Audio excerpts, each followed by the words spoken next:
Hey guys, tonight we begin with the rather tangled lives of the most inbred women in medieval history. Born of cousins, married to uncles, and occasionally both, these ladies were caught in the royal tradition of keeping it in the family, genetically and politically. So, before you get comfortable, take a moment to like the video and subscribe, but only if you genuinely enjoy what I do here. And let me know in the comments where you're tuning in from and what time it is for you. It's always fascinating to see who's joining us from around the world. Now, dim the lights, maybe turn on a fan for that soft background hum, and let's ease into tonight's journey together. Juana of Castile was born in 1479, the third child of two very important people who were also very related. Her parents were Ferdinand of Aragon and Isabella of Castile, the same power couple who financed Columbus, kicked out the Moors, and somehow thought cousin marriage was still a solid strategic move. Juana came from the Spanish Trastamara dynasty, which already had a strong tradition of marrying within the family. By the time she arrived, the royal bloodline had been stirred just enough to be technically alive, but not enough to avoid issues like emotional instability, chronic melancholy, and the occasional unfortunate chin. In her teens, Juana was shipped off to Flanders to marry Philip the Handsome, who, despite the name, was less handsome and more genetically optimized Habsburg. He was her cousin. Of course he was. The Habsburgs loved two things: collecting crowns and ignoring genetic warnings. At first, things looked promising. Juana was intelligent, striking, and reportedly very much in love with Philip. Unfortunately, Philip was less in love with her and more in love with every woman who wasn't his wife. Juana's passionate nature and jealousy didn't go over well with a court that was used to cold marriages and lukewarm fidelity. When Philip died suddenly, allegedly from typhoid, possibly from karma, Juana didn't take it well. She refused to be separated from his corpse. Refused. She had his coffin carried with her as she travelled across Spain, occasionally opening it to check on him. Medieval romantic? Maybe. Unhinged? Also maybe. Her political enemies, and she had many, jumped on this behaviour. Her father, Ferdinand, used it as proof she was unfit to rule. Her son, Charles, later Charles V, Holy Roman Emperor, did the same. Conveniently, both men got to rule in her place while she remained under care in a convent for most of her life. Was Juana actually mad? Historians still debate it. Some say she suffered from mental illness, exacerbated by grief and confinement. Others argue she was just politically inconvenient in a world where being an emotional woman, especially one who noticed her husband's cheating, was basically considered treason. Either way, Juana wasn't just a tragic figure. She was a perfect storm of royal pressure, dynastic inbreeding, and the world's worst coping mechanisms. If there were a prize for most predictable genetic outcome, Maria Anna of Spain would be holding the trophy while her son drooled on it. Born in 1634, Maria Anna was the daughter of King Philip III of Spain and Margaret of Austria, who were themselves cousins in that uniquely enthusiastic Habsburg way. So naturally, Maria Anna married her uncle. That's right. Not distant cousin, not second cousin twice removed, but her actual uncle, Ferdinand III, Holy Roman Emperor. Because when your family tree is just a loop with ambition, why not double down? Maria Anna was intelligent and devout, fluent in several languages, politically aware, and apparently kind-hearted. She brought dignity to the imperial court, along with the genetic equivalent of photocopying a photocopy. Her most significant contribution to history? Giving birth to Charles II of Spain, arguably the most inbred monarch to ever sit on a throne without falling off. Charles inherited not just the crown, but the entire Habsburg gene backlog: an oversized jaw, a weak chin, chronic illness, infertility, and a suspected cognitive delay. He struggled with basic functions, such as eating and speaking, which, to be fair, is relatable before coffee, but less so when you're ruling a global empire. Was all of this Maria Anna's fault? Of course not. She didn't invent Habsburg matchmaking, but she did play her part in the long-running family tradition of turning political alliances into genetic daredevils. To her credit, she deeply loved her son and was protective of him throughout his fragile life. She acted as regent during his minority and tried to shield him from court manipulation, which was like trying to stop a food fight in a room full of starving toddlers with daggers. Maria Anna died in 1696, a year after her son. The Spanish Empire she helped birth into decline soon collapsed into the War of Spanish Succession, a war triggered, in part, because Charles II couldn't produce an heir. Because of course he couldn't. If you've ever wondered what happens when a family treats marriage like a spreadsheet formula, Isabella of Habsburg is your answer. Born in 1501, Isabella was the daughter of Philip the Handsome, yes, that one again, and Juana of Castile, also known as Joanna the Mad, though at this point, Joanna the Understandably Stressed might be more accurate. This made Isabella the sister of Emperor Charles V and the niece of half of Europe. Her DNA was less a mystery and more a royal recipe repeated too many times, a base of Habsburg, a dash of Trastamara, and absolutely no fresh ingredients. At the age of 17, Isabella married Christian II of Denmark, a king famous for reform attempts, erratic behaviour, and the general vibe of a man one poor breakfast away from declaring war on the furniture. Their union was, predictably, both strategic and deeply awkward.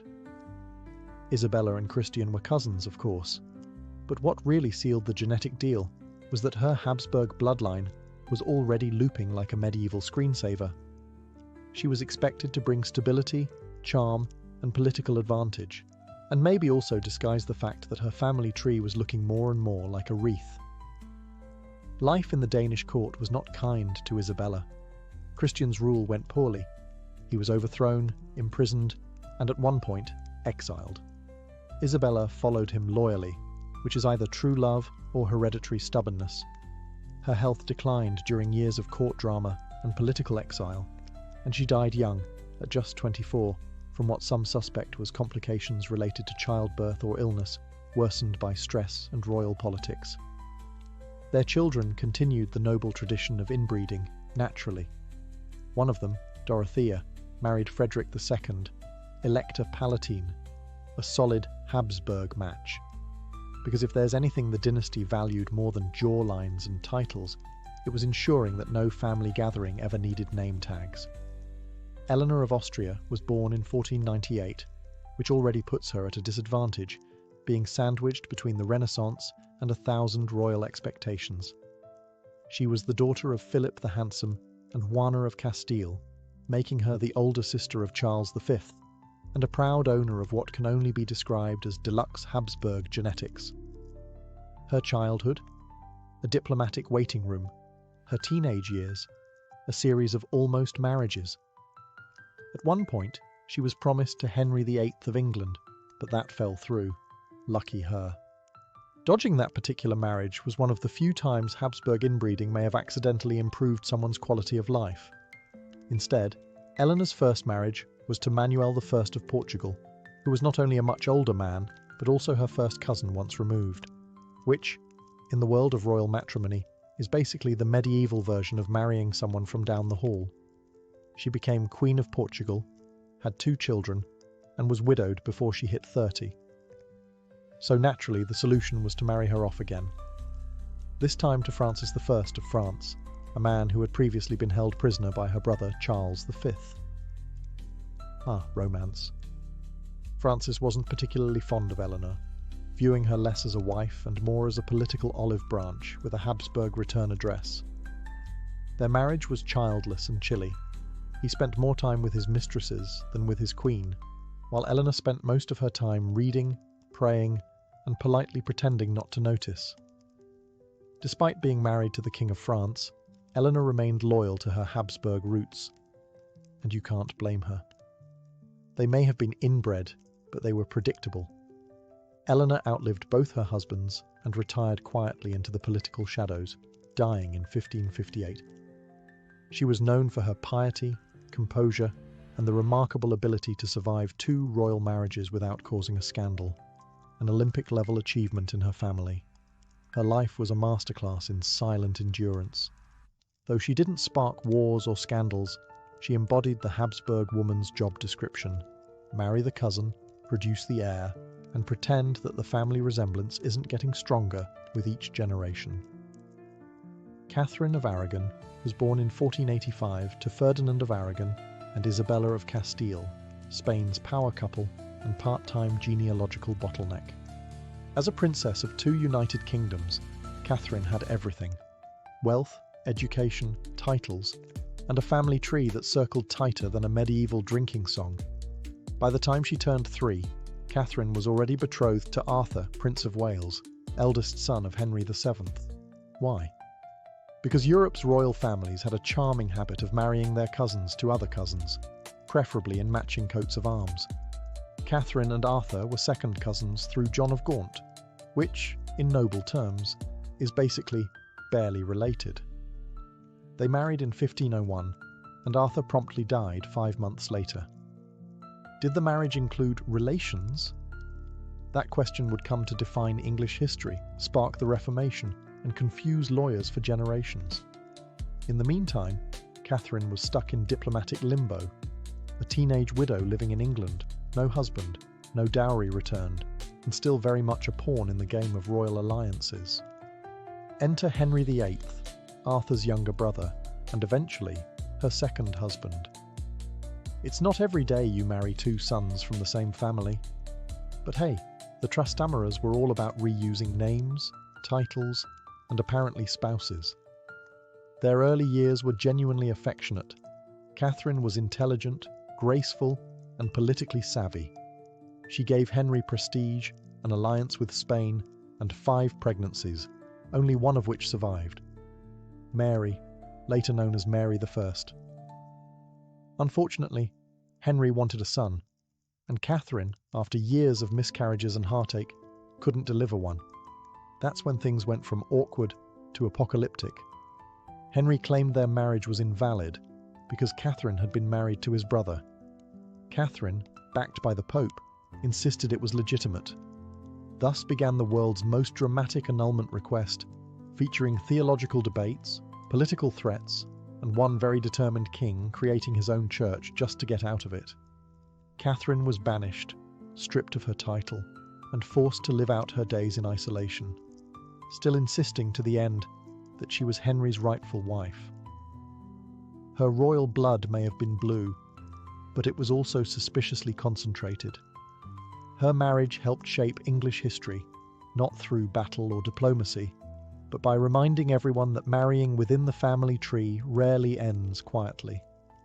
Margaret of Austria was born in 1480, the only daughter of Emperor Maximilian of Austria and Mary of Burgundy. She was a Habsburg from birth, which means her family tree was essentially a circle drawn by an ambitious toddler with a crown. From the start, Margaret's life was all about strategic packaging. At age 3, she was engaged to Charles VIII of France. At age 12, she was returned like an ill-fitting wedding gift when Charles decided to marry someone else, Anne of Brittany, who came with better geography. Margaret, humiliated but composed, reportedly remarked, "I shall be revenged." And to her credit, she managed to rule half of Europe later, so fair play. Her second engagement was to Juan of Castile, son of Ferdinand and Isabella, and yes, her cousin. Naturally. The match was designed to cement Habsburg-Spanish relations and keep the gene pool as shallow as possible. Juan died shortly after their marriage, and Margaret, still under 20, was now twice rejected by royal husbands, once by choice, once by fate. She was offered other suitors, including one of Henry VII's sons, but Margaret declined. She had officially retired from the royal marriage roulette. She never remarried, dedicating her life instead to statecraft, art, and surviving her relatives, which was no small feat. Appointed governor of the Netherlands by her nephew, Charles V, Margaret ran the region with intelligence, diplomacy, and sheer Habsburg grit. She negotiated treaties, balanced volatile provinces, and was one of the few women in Europe actually trusted with power. Possibly because her last name was Habsburg, and also because she wasn't busy birthing her uncle's cousin's heir, Despite the endless dynastic drama around her, Margaret lived a relatively scandal-free life. She collected art, patronized music, and even tried to teach young Charles some basic ruling skills. A thankless task, considering he was emperor by 19 and related to almost everyone on the planet. Margaret died in 1530 after a relatively minor foot injury turned fatal, because medieval medicine was just a very elaborate way of saying, "You'll probably die from that." She remains one of the few Habsburg women remembered more for her policies than her pedigree, though the pedigree, naturally, was still incredibly inbred. Blanche of Castile was born in 1188, a time when nobles still considered marrying your cousin a power move rather than a biology risk. As the granddaughter of Eleanor of Aquitaine and Henry II of England, and the daughter of King Alfonso VIII of Castile and Eleanor of England, Blanche entered the world with more royal blood than hemoglobin. By the time she could walk, her family was already plotting which relative she'd marry. The winner, Louis VIII of France, her cousin. Not just third cousin twice removed at Christmas. More like, we share grandparents, should we still do this? But of course, this was medieval royalty, where if your intended didn't share a family tree branch with you, it was considered bad diplomacy. At age 12, Blanche sailed to France to marry Louis, whose father, King Philip II, allegedly said, "She is small, but she will grow." Charming. They were married in 1200, launching Blanche into a life of dynastic chess, religious fervour, and politely ignoring the fact that most of her husband's ancestors were also hers. Blanche wasn't just a ceremonial figure. When Louis became king, she became queen consort, and after his death, she became the real power behind the throne. As regent for her young son, Louis IX, later Saint Louis, she ruled France like a woman who knew exactly how unstable her extended family could be. She organised crusades, crushed rebellions, and managed to keep the kingdom intact, all while navigating barons who doubted her because she was both a woman and slightly more Castilian than they preferred. She answered with diplomacy, force, and occasionally house arrest. Genetically, Blanche represented centuries of consolidation, English, Castilian, French, all smooshed together into one determined little queen. If DNA had a warning light, hers would have been blinking furiously. She was pious, fiercely protective of her children, and absolutely not to be underestimated. Louis IX later became a saint, but Blanche was the one who kept him alive long enough to earn the title. Anne of Bohemia and Hungary was born in 1503, which, in Habsburg terms, meant she was born with half a crown and half a family reunion in her veins. Her parents were Vladislaus II of Hungary and Bohemia and Anne of Foix-Condal. And while that second Anne may sound like a breath of genetic fresh air, don't be fooled. This was still very much an arranged tangle of royal repeat relations. Anne grew up knowing she would eventually be married off, like a particularly valuable diplomatic briefcase. And sure enough, in 1521, at the ripe old age of 18, she was married to her double first cousin, Archduke Ferdinand of Austria, who would later become Ferdinand I, Holy Roman Emperor. That's right, double first cousin, meaning they shared both sets of grandparents, basically a mirror match. In modern terms, marrying your double first cousin would raise some eyebrows. In the Habsburg world, it raised dynastic stability, and also possibly the rate of birth defects. Priorities, right? Despite the genetic risks, the marriage was politically golden. It united the Habsburgs with the crowns of Hungary and Bohemia. It also produced 15 children. Yes, 15. Because if you're going to consolidate royal bloodlines, why not do it thoroughly? Anne herself was described as pious, kind, and dutiful, which is another way of saying she didn't complain while being used as the glue in a massive European political jigsaw puzzle. She accompanied Ferdinand on his various imperial campaigns and held court in multiple locations, depending on which part of Europe needed a reminder that the Habsburgs were still in charge and still very much into family weddings. Sadly, Anne died young in 1547, likely worn out from a lifetime of childbirth, statecraft, and pretending her family wasn't aggressively in love with itself. She didn't live to see Ferdinand crowned Holy Roman Emperor, but through her, the Habsburgs had successfully gobbled up Central Europe like it was on clearance. Anne of Bohemia and Hungary's life was a case study in elite inbreeding. A woman born to a dynasty that prioritized borders over biology, stability over sanity, and somehow still ended up producing half the emperors in Europe. Joanna of Naples, also known as Joanna I, ruled from the mid-14th century, a time when marrying your cousin wasn't just fashionable, it was practically a survival strategy for the nobility. Born in 1326 to Charles, Duke of Calabria, and Marie of Valois, Joanna entered the world already triple-stamped with royal legitimacy and at least 2 layers of cousin marriage residue. Her family tree was a Mediterranean spaghetti bowl. On one side, the French House of Valois. On the other, the Angevins of Naples. Her uncles were kings, her cousins were kings, and her marriage prospects were, inevitably, also kings and cousins. Joanna's first husband was Andrew of Hungary, her cousin naturally. The marriage was an awkward political pairing arranged by the Pope, which is rarely the recipe for a happy union. Andrew was reportedly boorish, unpopular, and about as well liked in Naples as plague rats. Joanna wasn't thrilled, the Neapolitan nobles weren't thrilled, and soon after Andrew was crowned co-ruler, he was murdered. Probably strangled with a curtain cord. Probably with Joanna's awareness, if not blessing. Let's call it a mutual incompatibility. She went on to marry 3 more times, to Louis of Taranto, her cousin, James IV of Majorca, also a cousin, and Otto of Brunswick-Grubenhagen, a minor noble with surprisingly little blood relation. Scandalous. If marrying into your own family was an Olympic event, Joanna medalled 4 times. Politically, Joanna was a powerhouse. She ruled Naples in her own right, stood up to the papacy, and supported reforms in a deeply corrupt kingdom. She was even excommunicated at one point for backing the wrong pope during the Western Schism. You know you're doing medieval politics right when both your relatives and the Vatican want you dead. She was eventually overthrown by Charles of Durazzo, yet another relative, who invaded Naples, imprisoned her, and had her smothered to death with a pillow.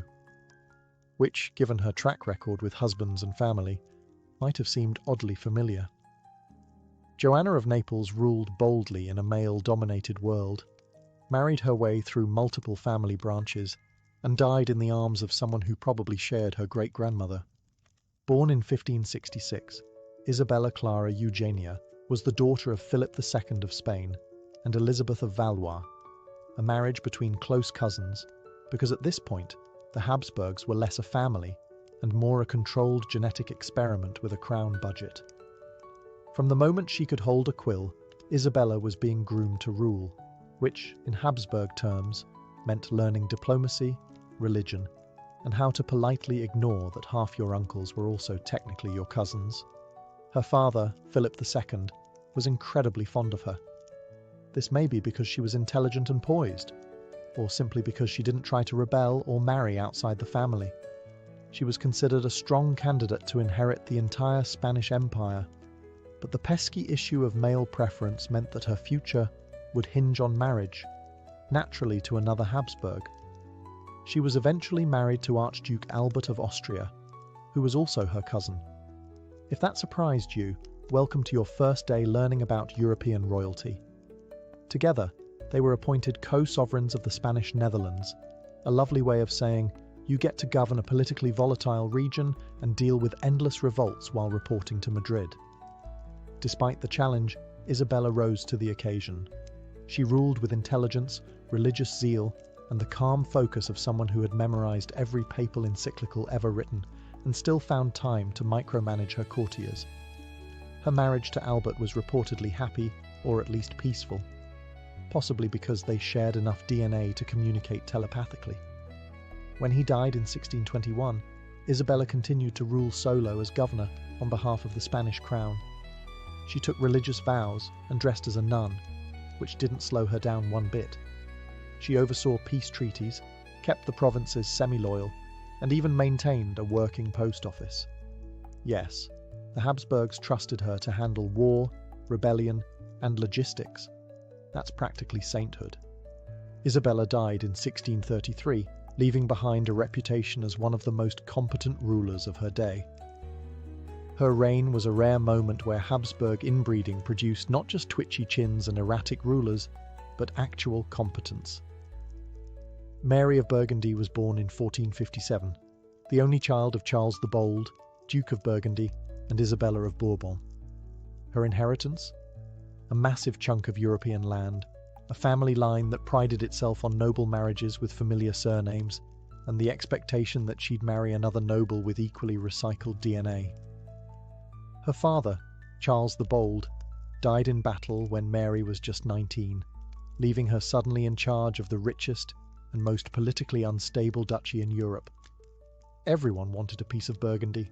The French, the Habsburgs, the neighbours, the cousins. Especially the cousins. To stabilise things, Mary married Maximilian of Austria, future Holy Roman Emperor, and naturally, her second cousin once removed. A solid match by Habsburg standards, where the dating pool was basically just the family swimming in circles. The marriage was politically brilliant. Maximilian got access to the Burgundian territories, and Mary got an energetic husband who knew how to swing a sword and sign a treaty, often in the same afternoon.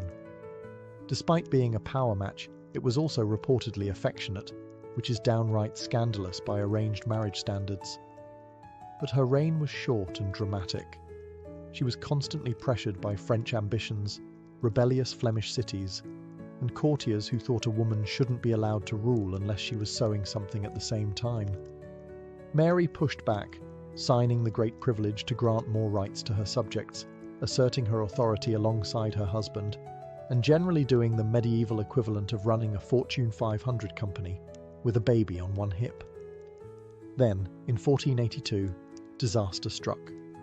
While out hunting, because aristocrats often like to flirt with fatal injuries for sport, Mary fell off her horse, broke her back, and died at just 25.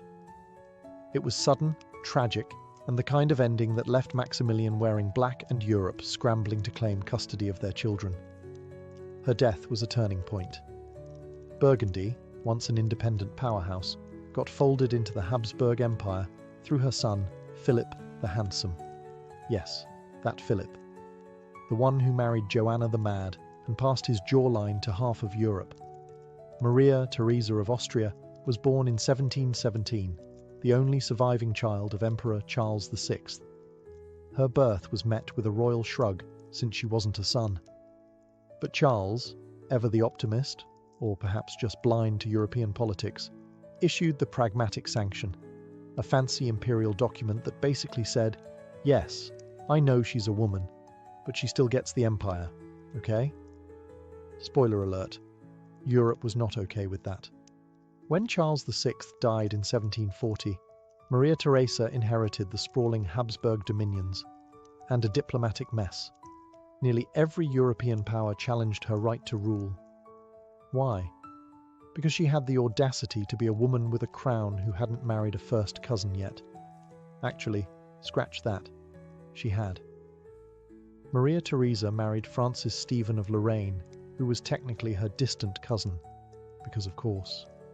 Their union produced 16 children, including future emperors, queens, and Marie Antoinette. Yes, the let-them-eat-cake one. With that many offspring, Maria Theresa didn't just pass on the crown, she passed on all the chromosomes. But make no mistake, this was no pampered monarch hiding behind velvet curtains. Maria Theresa was one of the most effective rulers of her era. She reformed the military, overhauled taxation, centralized bureaucracy, and modernized education, all while pregnant roughly every other year. It's the kind of multitasking that makes even modern supermoms look like part-timers. And yet, she was still a Habsburg, which meant a healthy level of micromanaging, strict Catholicism, and a reflexive preference for marrying her children into the same handful of families over and over again. The result? an even more tightly wound web of Habsburg cousins, now spread across all of Europe like an aggressively bred royal ivy. She ruled until her death in 1780, having outlived her husband, survived multiple wars, and ensured that the Habsburg name stayed plastered across the continent for another generation or 5. Her son Joseph, or Joseph II, Holy Roman Emperor, inherited the empire, and her genetic legacy continued marching stubbornly into the Enlightenment. Born in 1384, Yolande of Aragon was royalty from cradle to crypt, the daughter of King John I of Aragon and Violent of Bar. In other words, she had more noble surnames than most people had teeth, and naturally, her family tree was less tree and more repeated root system, where half your relatives doubled as potential in-laws. Yolande's upbringing was as regal as it gets. She was intelligent, politically savvy, and, by medieval standards, dangerously opinionated. This made her both a valuable dynastic prize and a nightmare for anyone expecting a quiet queen. Her marriage? Louis II of Anjou, a French prince, and yes, her cousin. Because nothing says true love like mutually shared great-grandparents. As Duchess of Anjou and Queen Consort of Naples, though only on paper, Yolande was never content to sit still and embroider coats of arms. She was the behind-the-scenes architect of alliances, the financier of armies, and, fun fact, one of the few royals who actually managed to support Joan of Arc and survive the politics afterward. While her husband gallivanted about claiming thrones he couldn't really hold, Yolande ran things. She raised armies, negotiated treaties, managed estates, and acted as the true power in Anjou. Her children were married off to other royals, again, often cousins, and she personally made sure they were equipped with both political advantages and just enough Habsburg DNA to be considered legitimate. Her son René of Anjou became known as the Good, possibly because he inherited his mother's brains and only some of her family's chromosomes. Her daughter Marie married Charles VII of France, giving Yolande influence over the French throne, and more importantly, access to manipulate Joan of Arc's military campaigns without ever lifting a sword. Yolande wasn't just another stitched-in name on a royal tapestry. She was one of the few medieval women who wielded power without officially holding a throne. Behind every weak king and ambitious general stood a Yolande, occasionally rolling her eyes and correcting the map. She died in 1442, having outlived enemies, husbands, and the worst of the 100 Years' War. She was inbred, yes, but also incisive, calculating, and every bit as influential as the kings she quietly outplayed. Margaret of York was born in 1446 to Richard Plantagenet, Duke of York, and Cecily Neville, two people so noble they could barely enter a room without tripping over their own heraldry. As the sister of Edward IV, Richard III, and roughly half the War of the Roses, Margaret's DNA was already programmed for intrigue, bold decisions, and close proximity courtship. So, naturally, she married Charles the Bold, Duke of Burgundy, a man known for his ambition, terrifying military obsession, and, crucially, for being yet another cousin in the pan-European gene loop. Their union in 1468 was less about romance and more about making France nervous. Margaret brought English prestige, and Charles brought, well, a remarkably pointy beard and unrelenting stubbornness. Despite the political matchmaking, their marriage was reportedly respectful, and even, dare we say, functional. Margaret fit in surprisingly well at the Burgundian court, which was less dusty medieval and more pre-Renaissance Instagram influencer, full of silks, tapestries, miniature dogs, and a dangerous obsession with embroidery. Her intelligence and diplomatic skills quickly earned her the nickname the Great Lady of the Netherlands. She played hostess to dignitaries, managed court finances, and even handled correspondence when Charles was out doing Charles things, usually starting wars he couldn't finish. After he died, predictably in battle, Margaret didn't pack up her gowns and retire. No, she doubled down. She became regent and protector of her stepdaughter Mary of Burgundy and advisor to her stepson-in-law, Maximilian of Austria. And yes, that's the Maximilian who married Mary and passed the Habsburg name into even more European branches like a particularly smug virus. Margaret didn't have children of her own, but her influence on dynastic politics was undeniable. She helped raise Philip the Handsome, the guy who married Joanna the Mad and ultimately gave the world Charles V. So if you're wondering where that dynasty's streak of self-important chin-heavy ambition started, Margaret helped raise it.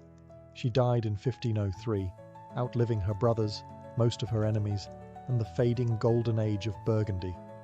She may not have added another strand to the inbred family knot, but rest assured, she tied it tighter with impeccable etiquette and just enough royal smugness to make it last. Catherine de' Medici was born in 1519 into the powerful but somewhat scandal-prone Medici family of Florence. Technically not born inbred by Habsburg standards, meaning she had at least a few non-cousins in her ancestry, Catherine soon made up for lost dynastic entanglement by marrying into the French royal family and producing a small army of genetically familiar monarchs. Her husband was Henry II of France, not her cousin by blood, but definitely a close match politically. Their marriage was strategic. Italy meets France, money meets military power, and Medici ambition meets Bourbon drama. Catherine, for her part, adapted quickly. She arrived in France with no real influence, a suspicious accent, and an awkward third wheel named Diane de Poitiers, her husband's very public mistress. Undeterred, Catherine spent a decade quietly building alliances, learning court intrigue, and collecting children. 10, to be exact. And yes, most of them would go on to marry cousins, because while Catherine wasn't born a Habsburg, she certainly learned to parent like one. When Henry died from a jousting accident, because nothing screams fragile masculinity like taking a splinter to the eye for sport, Catherine became Queen Mother, and suddenly the most powerful woman in France. Her sons, Francis II, Charles IX, and Henry III, all took turns wearing the crown, and Catherine took turns ruling behind each of them. She was deeply Catholic but politically flexible, which in 16th century France meant occasionally funding Protestant weddings and occasionally arranging for the mass murder of Protestants at said weddings. Cough. St. Bartholomew's Day Massacre. Cough. Her reputation took a hit after that one. Even for a woman who married her daughters into 3 major European dynasties, that was considered excessive. Catherine was blamed for nearly everything: the wars of religion, the court's decadence, the suspicious poisoning rate at state dinners. But she was also a patron of the arts, a brilliant strategist, and somehow managed to keep the Valois dynasty stumbling forward despite constant wars, rebellious nobles, and family dinners that probably required food tasters and a lot of wine. She died in 1589, politically spent but still plotting. Her legacy? A generation of royals who looked suspiciously similar and ruled with a blend of charm, Catholic guilt, and aggressive cousin-hugging. In ancient Greece, falling asleep wasn't just about getting rest. It was a sacred act, a bridge to the divine. And nowhere was this more literal than in the Asclepieia, dream temples dedicated to the healing god Asclepius. These weren't cozy inns or rustic shrines. They were sprawling spiritual complexes where the sick, the weary, and the hopeful came not just for treatment, but for transformation. To prepare for sleep in these sanctuaries, you didn't just climb into bed. First came ritual purification. Pilgrims had to fast for days, bathe in sacred springs, offer animal sacrifices, and often abstain from sex or even certain thoughts. The goal was to cleanse both body and spirit before attempting incubation, a spiritual sleep where healing visions might appear. Inside the abaton, a dark, enclosed chamber, supplicants would finally lie down on stone slabs or animal skins. Torches flickered on the walls.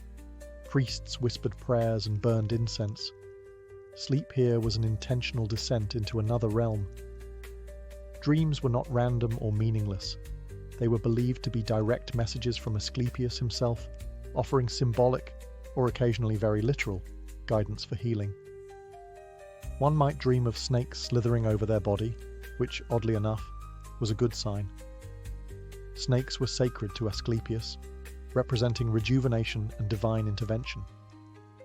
In fact, non-venomous snakes were often allowed to roam the temple grounds, especially the sleeping chambers.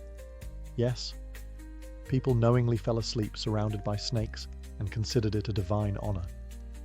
In the morning, the temple priests, many of whom acted more like dream analysts than doctors, would help interpret the visions.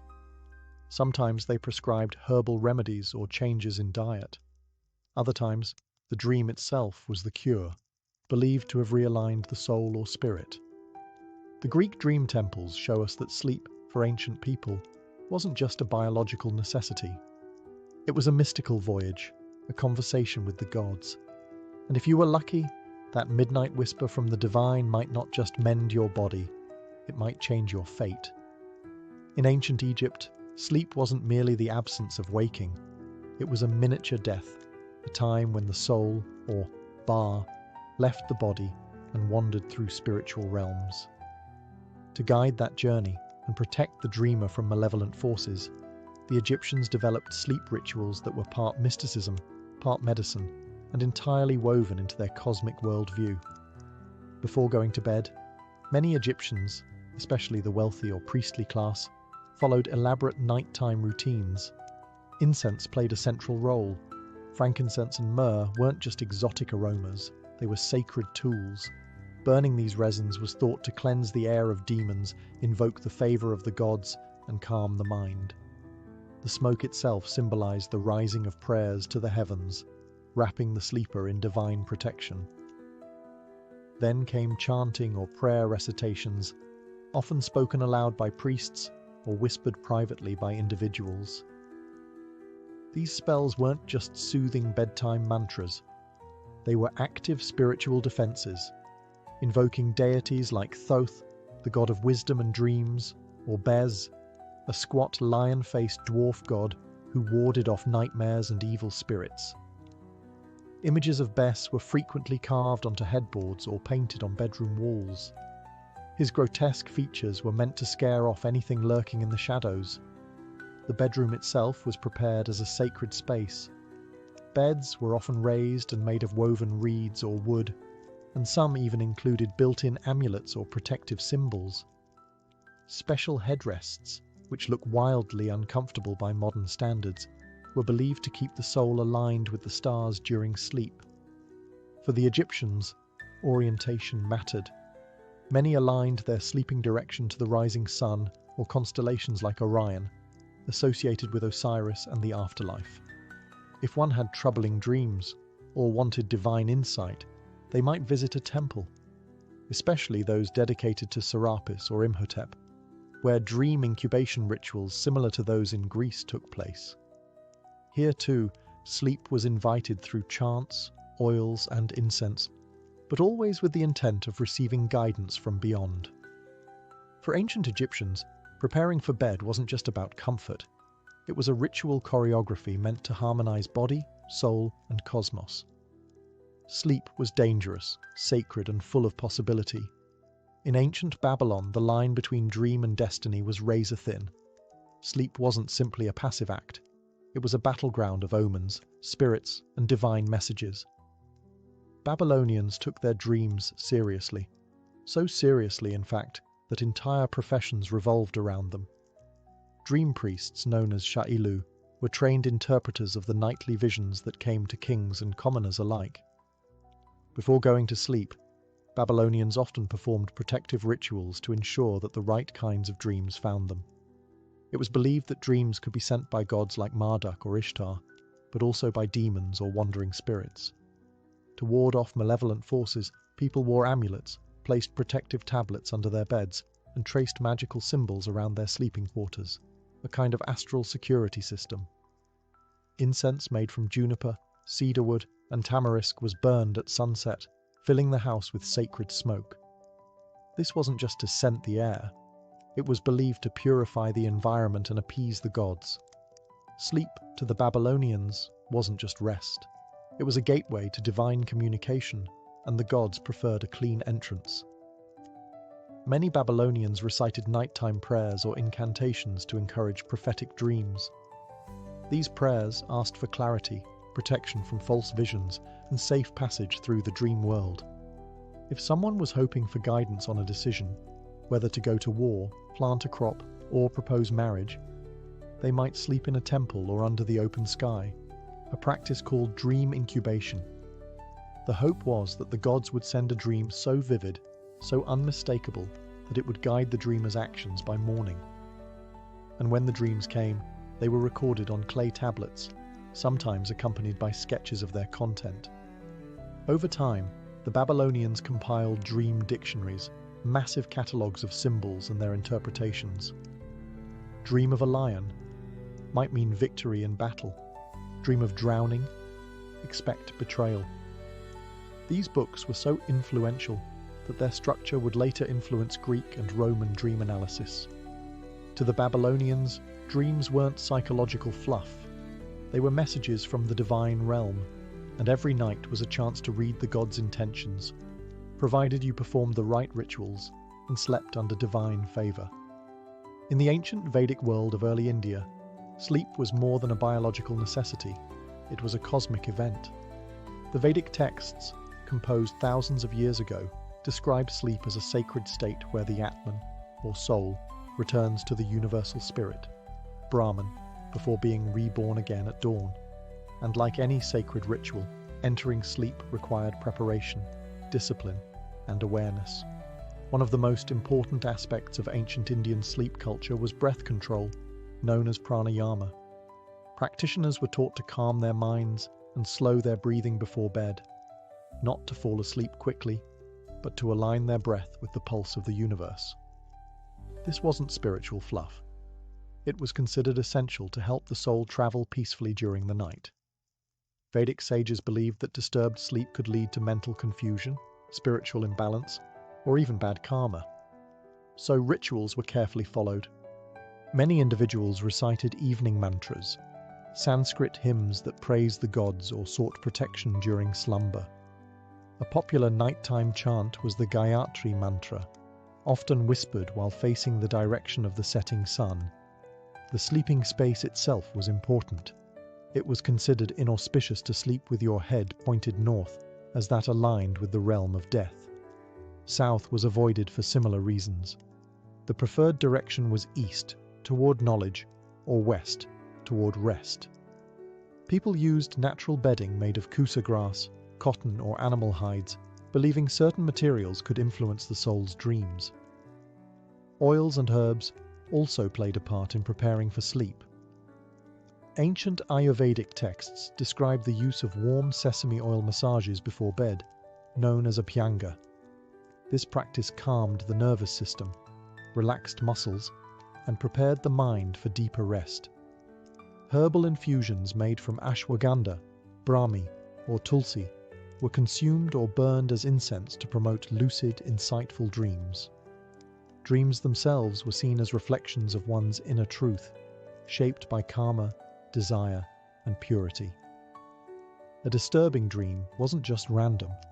It was a signal that the soul was out of balance. In some cases, dream interpretation required consulting a rishi or spiritual teacher. In Vedic India, sleep wasn't an escape. It was a return. A reunion with the eternal self, wrapped in breath, mantra, and divine intention. In ancient China, particularly within Taoist traditions, sleep was more than rest. It was an energetic reset, a time when the body rebalanced its internal energies and the spirit journeyed beyond the physical realm. To sleep well wasn't just about being tired, it was about being in harmony with the cosmos. According to Taoist philosophy, the human body was filled with qi, a vital life force that flowed through channels called meridians. If this flow was disrupted, sleep would suffer. So, nighttime rituals were focused on preserving and regulating qi before bed. This involved specific diets, breathing exercises, postures, and even the timing of sleep. You didn't just go to bed, you entered a sacred process of tuning the body with heaven and earth. Taoist monks developed pre-sleep practices like qigong or slow, mindful movements paired with deep breathing. These were often followed by meditation to calm the shen, or spirit, which was believed to reside in the heart. If the Shen was agitated, due to emotions, poor diet, or even noisy surroundings, the dreamer might experience nightmares, restless sleep, or even spiritual attacks. Sleep environments were carefully curated. Beds were made of wood or bamboo, materials thought to support good energy flow. Headrests were firm and low, so the body's alignment remained correct and kui circulated freely. Rooms were often sparsely decorated to avoid overstimulation. Cleanliness wasn't just a preference, it was energetic hygiene. The position one slept in also mattered. Lying on the right side was considered best for digestion and dream clarity. Feet and head direction were aligned with geomantic principles, similar to what would later evolve into feng shui. Dreams were seen as journeys of the hun, the ethereal soul. While the po, the physical soul, remained with the body, the hun travelled through the spirit world during sleep. If a person awoke feeling depleted or frightened, it was believed their hun had become lost or attacked. Protective talismans or cinnabar-based charms were sometimes placed under pillows to keep spirits safe. Taoists didn't view dreams as mere psychology. They were diagnostic tools, spiritual maps of energy and karma. Sleep, when done properly, was a form of internal alchemy, a practice of nurturing immortality one night at a time. Long before contact with Europeans, many indigenous American tribes regarded sleep and dreams as gateways to spiritual guidance, ancestral wisdom, and personal transformation. Among the Lakota, Navajo, Hopi, and other nations, dreams were not merely personal experiences, they were communal and cosmic messages that had the power to shape a person's destiny or even the fate of the tribe. Night rituals varied from tribe to tribe, but a shared belief was that dreams connected the dreamer to the spirit world, often through the intervention of animal guides, ancestors, or deities. To prepare for this connection, individuals engaged in ritual purification. One common method was the sweat lodge, a ceremonial steam bath used to cleanse the body and spirit. Participants would sit in a dome-shaped structure filled with steam from water poured over heated stones, chanting prayers and songs to invite guidance and clarity before sleep. For those seeking deeper visions, especially young men coming of age, tribes practiced the vision quest, a sacred rite involving fasting, isolation, and often sleeping in nature for several nights. The initiate would find a remote location, construct a small space or circle, and sleep there under the stars with no food, water, or company. The goal wasn't just survival, it was to dream. The dream would then be interpreted by tribal elders or shamans, and often dictated the seeker's future role: warrior, healer, storyteller, or leader. In everyday life, many indigenous communities believed in dream catchers, a now popular symbol that originated with the Ojibwe people. These intricate webs of sinew and beads were hung above the bed to filter dreams, allowing only good ones to pass through while trapping bad ones until the morning light dissolved them. For children, dream catchers were both protective and symbolic, helping the young navigate a world where dreams could teach, warn, or bless. Elders were often revered as dream keepers, individuals who carried knowledge of symbols and could decipher the meanings hidden within dreams. A vision of a bear might signify strength, while a hawk could indicate clarity or an approaching challenge. Dreams were rarely dismissed. They were discussed around fires, woven into myths, and sometimes even used to guide tribal decisions. Among indigenous American traditions, sleep was a sacred dialogue with the unseen. Not escape, but awakening. In the cradle of civilization, ancient Mesopotamia, sleep was tightly interwoven with the divine. The Sumerians, Akkadians, and later Babylonians believed that every dream was a message, and that the night itself was ruled by powerful gods who controlled what the dreamer would see. Sleep wasn't a break from reality. It was an active state of spiritual communication, and preparing for it was almost as important as the dream itself. The Mesopotamians had a rich pantheon of deities, associated with the night and dreams. Chief among them was Nanshu, the goddess of social justice, prophecy, and dreams. Her temples welcomed those seeking answers through visions, especially during sacred festivals when the veil between the worlds was believed to be thinner. Worshippers would sleep in the temple precincts in hopes of receiving guidance through what they called dream incubation. To encourage meaningful dreams, people undertook ritual cleansing before sleep. This might include bathing in sacred rivers like the Euphrates or Tigris, anointing the body with perfumed oils, and reciting invocations to Nanshi or Ea, the god of wisdom and magic. Priests often prescribed these rituals as spiritual prescriptions for dreamers seeking help with illness, personal crises, or political decisions. Inside homes, sleep chambers were modest but spiritually fortified. Small clay tablets with inscriptions or protective charms might be placed under pillows or hung near the bed. These included apotropaic spells to ward off night demons like Lamashtu, a fearsome female spirit said to harm women and children in the night. Amulets of the demon slayer Pazuzu were especially popular, positioned to guard sleepers from harm.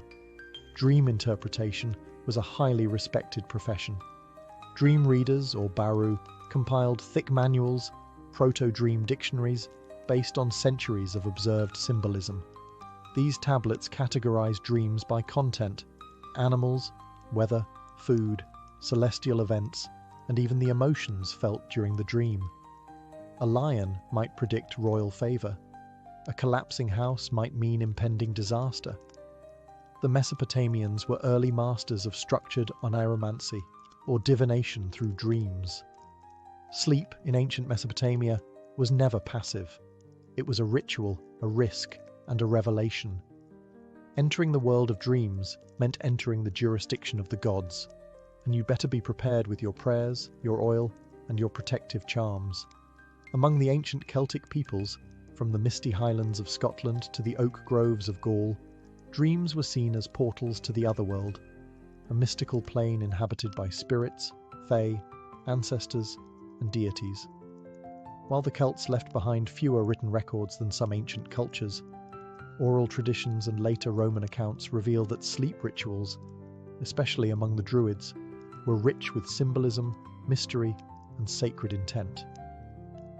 The Druids, spiritual leaders and scholars of Celtic society, believed that during sleep the soul could cross into the otherworld, a place not of the dead, but of deeper truth. This world existed in parallel with the human realm, and dreams were one of the rare bridges between the two. To access it properly, the body and spirit had to be primed. Night rituals often began with purification using herbs. Mugwort, vervain, and yarrow, plants still associated with dreams and visions today, were burned or placed under pillows to enhance dream clarity. The smoke from these herbs was believed to thin the veil between worlds.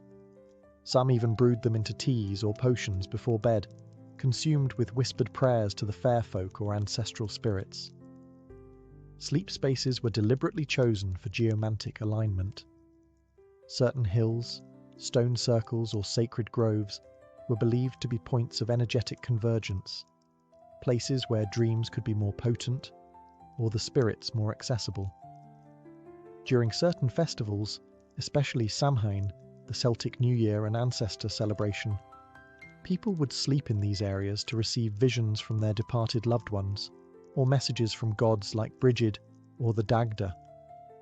Some warriors and leaders reportedly sought prophetic dreams before battle, sleeping alone in caves or forests after intense fasting and chanting. These dreams were believed to carry omens about victory or doom, and were treated with immense seriousness. Symbols from dreams, like animals, colours, or landscapes, were brought to the Fili, Celtic poets and seers, who interpreted them in verse. A white stag might mean transformation.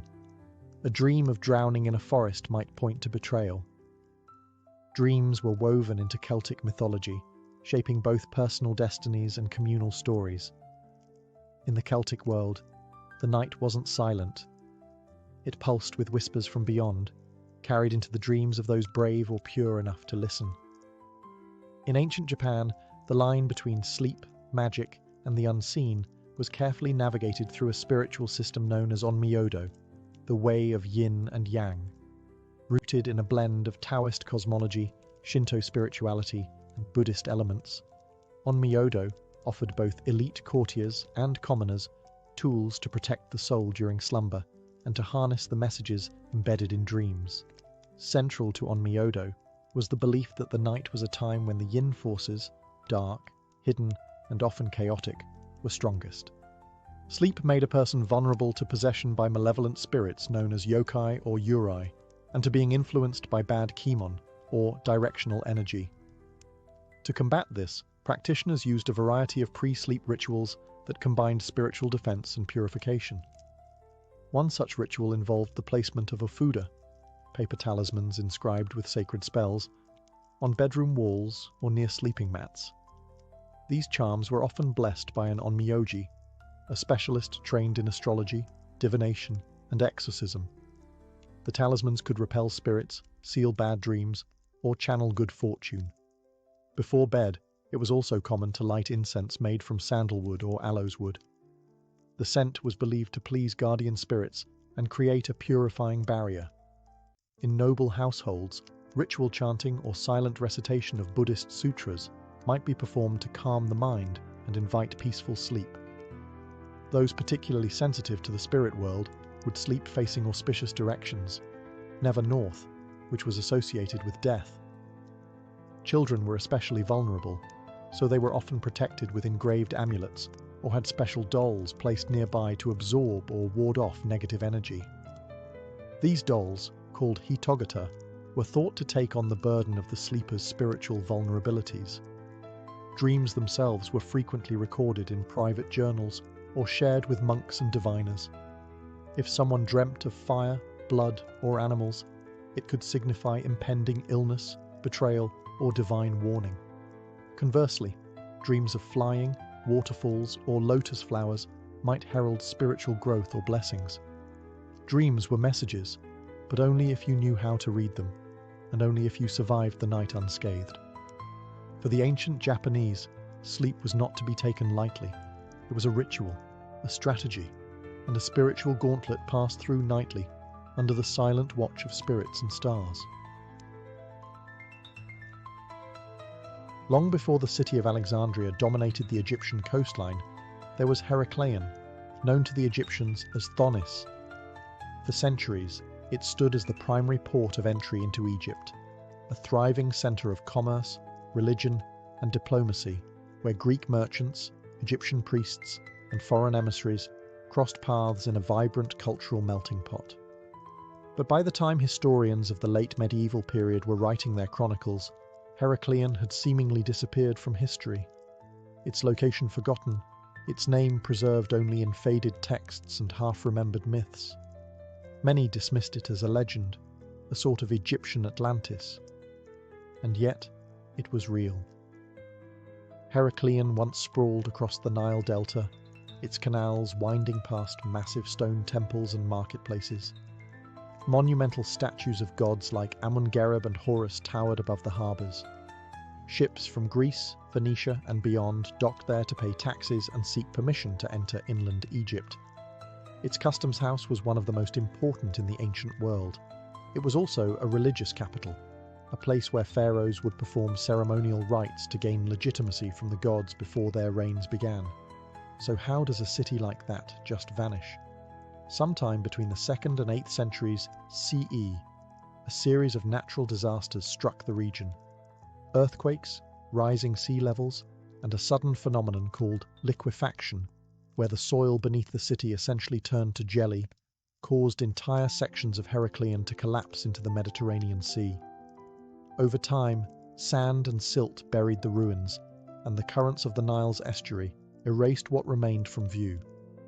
Heracleion was literally wiped off the map. For over 1,000 years, the city remained hidden beneath the waves, whispered about only in fragments by Herodotus and a few Greek scholars. No one truly believed it could be found. Not until the year 2000, when French underwater archaeologist Frank Goddio made a shocking discovery off the coast of Aboukir Bay. There, in the silt-rich seabed, lay a city preserved like a time capsule, waiting patiently beneath 30 feet of water.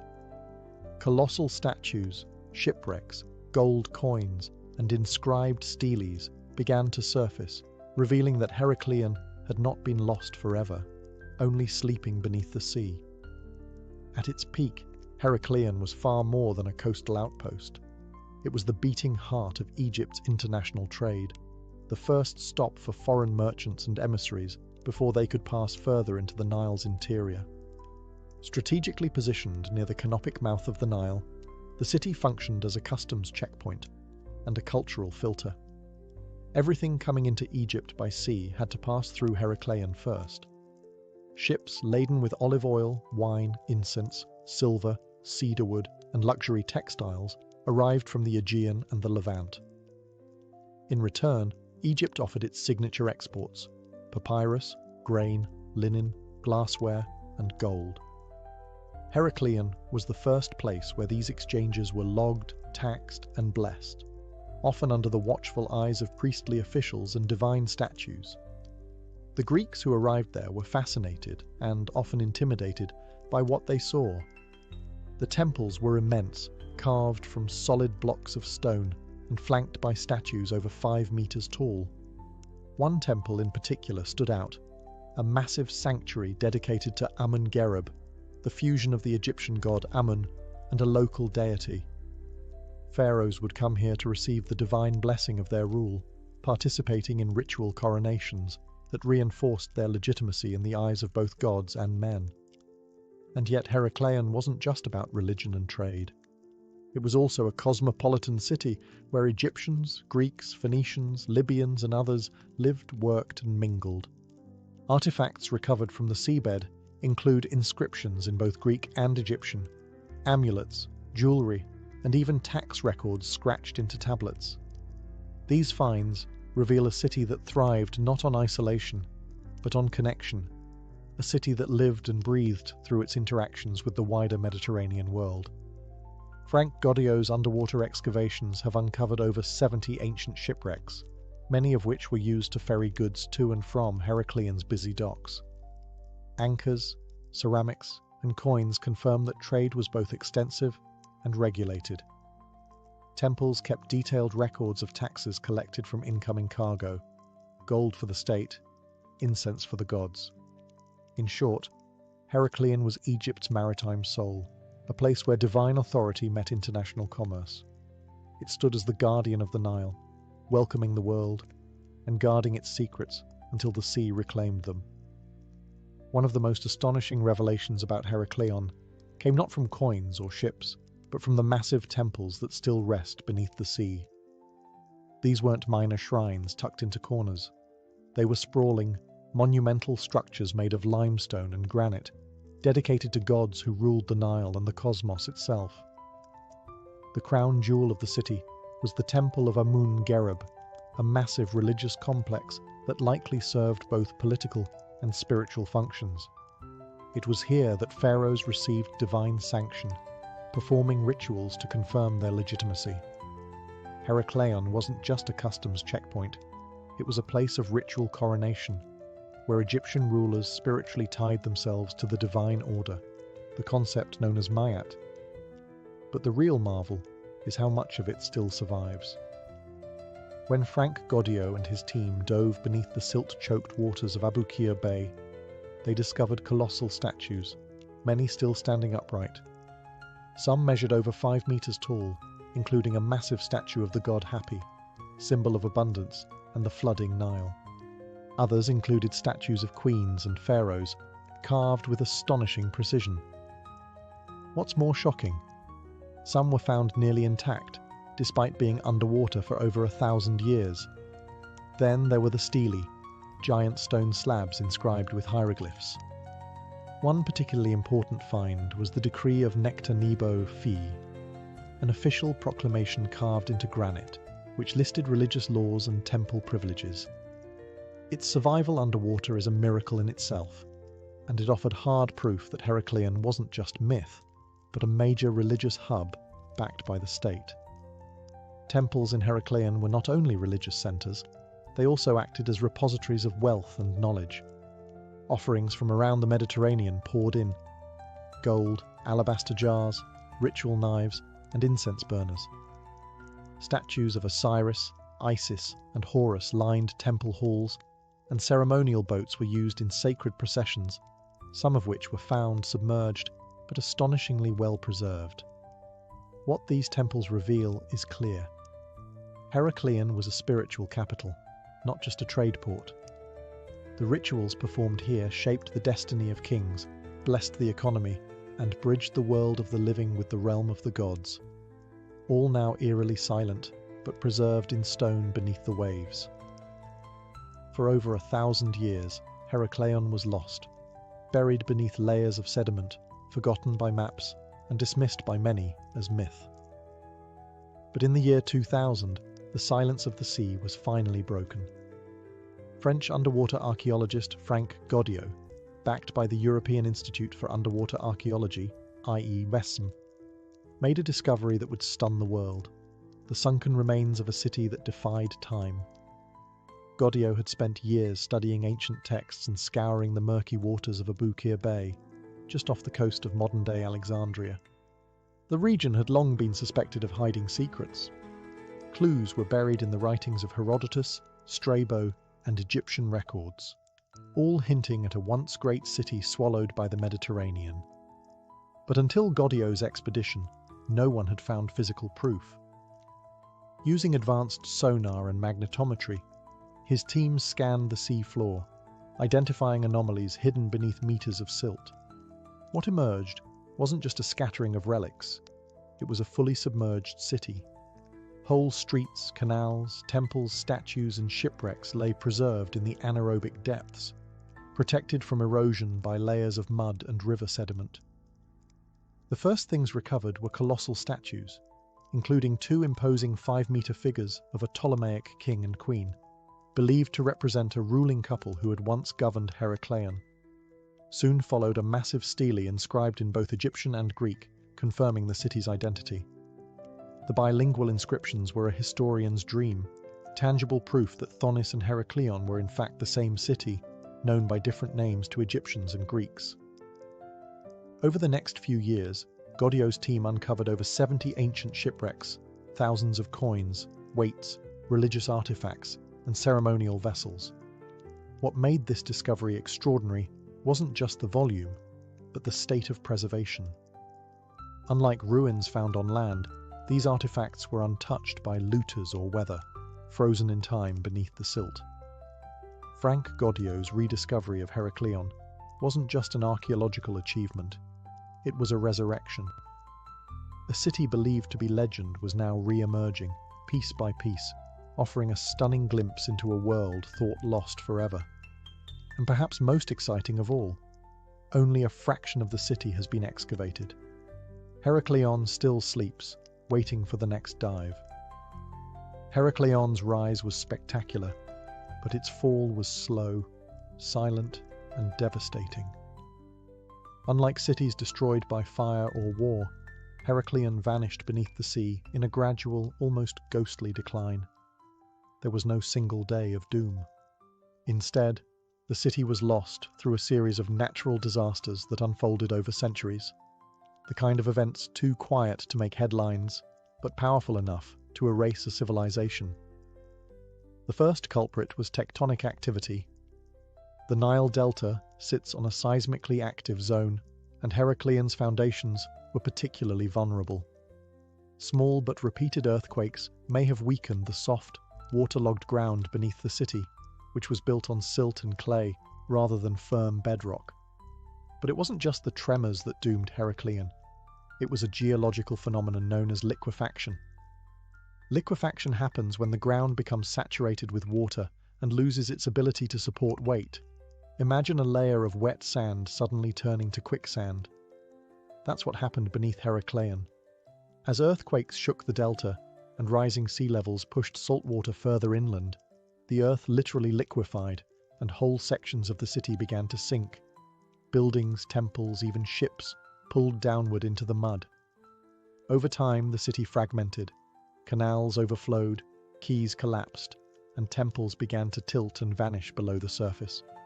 The bustling port slowly became unusable, forcing trade to shift westward toward Alexandria, which rose in prominence. By the end of the 2nd century BCE, Heracleion's importance was waning. By the 8th century CE, it had almost completely disappeared beneath the waters of the Mediterranean. What's chilling is how little anyone did to stop it, because no one could. Nature moved slowly, but relentlessly. The people of Heracleion didn't flee in panic. They adapted, rebuilt, and prayed. And then one day, it was simply gone. Boats still sailed over its submerged ruins. Fishermen cast their nets where stone gods once stood. The memory of the city faded, until even its name became legend. Today, Heracleion's sinking is a stark reminder. Even the greatest cities can be undone, not by enemies, but by the quiet, steady hand of nature. Heracleion may have vanished beneath the sea, but the artifacts recovered from its ruins paint a vivid picture of what daily life might have looked like in this once thriving Egyptian port. Far from being a purely ceremonial or political centre, Heracleion was a lived-in city, bustling with markets, temples, courtyards and shipyards, a place where people worshipped, traded, argued and dreamed. The city's layout, partially mapped through underwater surveys, shows a network of canals that ran between stone buildings and quays. Boats moved goods and people through the streets, just as carts would have in other cities. Heracleion was often referred to as the Venice of Egypt, though it predates Venice by well over 1,000 years. The architecture blended traditional Egyptian forms, pylons, obelisks, and temple courts, with Hellenistic influences brought in by Greek settlers. The people who lived here were a diverse mix: Egyptians, Greeks, Phoenicians, Libyans, and other seafaring merchants. Excavated artifacts include Greek amphorae, Egyptian scarabs, and gold coins stamped with various rulers' faces. This melting pot of cultures meant that multiple languages were spoken, multiple gods were worshipped, and multiple traditions coexisted, often within the same household. Religion was central to everyday life. Morning offerings to deities like Amun, Isis, and Osiris were as routine as breakfast. Temples weren't just for ceremony. They acted as economic engines, employing artisans, scribes, and priests. They stored wealth, administered law, and even recorded taxes. One stele recovered from the site reveals detailed temple protocols, including the taxation of imported goods, proving that religious life and trade were inseparably linked. Food came from both land and sea. Fish and shellfish were abundant, thanks to the Nile Delta's brackish waters, while inland farms supplied grains, figs, and beer. Markets near the quays would have been noisy, colourful places filled with spices, textiles, and stories from faraway lands. And of course, there was entertainment. Statues and inscriptions suggest the presence of music, dance, and festivals, especially those honouring Osiris, which included ritual boat processions and dramatic performances. Heracleion was not just functional, it was alive. In the end, Heracleion wasn't just a port or a holy site, it was a home. Its people lived ordinary lives beneath the shadows of colossal gods, unaware that their world would someday become legend, entombed in water. As Heracleion's fortunes began to decline, a new city was rising just a short sail down the coast: Alexandria, founded by Alexander the Great in 331 BCE. In many ways, Alexandria didn't just succeed Heracleion, it supplanted it, becoming the jewel of the Mediterranean and the new beating heart of Egypt's maritime and intellectual life. But the relationship between the two cities wasn't purely competitive. It was part of a larger transformation in Egypt's political and cultural identity. At the time of Heracleion's prominence, Egypt was still ruled by native dynasties, and the city's importance was rooted in traditional Egyptian religion and its strategic location near the Nile Delta's entry point. Heracleion was where foreign ships were inspected, taxes were collected, and divine rituals legitimized kingship. But when the Ptolemies, the Greek rulers who succeeded Alexander, took power, they shifted focus dramatically toward Greek customs, urban planning, and administration. Alexandria, with its grand library, massive lighthouse, and sweeping harbours, was built to impress and centralize power.